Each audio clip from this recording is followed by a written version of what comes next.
আল্লাহ আল্লাহ জিকিরে প্রকম্পিত হবে, তখন আপনার আরো আগ্রহ বেড়ে যাবে। আপনার শায়েখ আপনাকে তখন রুহের মাকামে সবক দিবেন, যেহেতু আপনার তওবার মাকাম পূরণ হয়ে গেছে। এরপরে যখন রুহের মাকামে সবক দিবেন, তখন আপনার ইলামতের ফয়দ আসা শুরু করে দেবেন।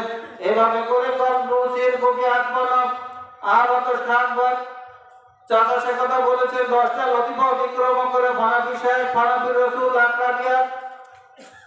যখন আপনি আকরাবিয়াতে যাবেন, তখন নাহনু আকরাবু ইলাইহি মিন হাবলিল ওয়ারিদ।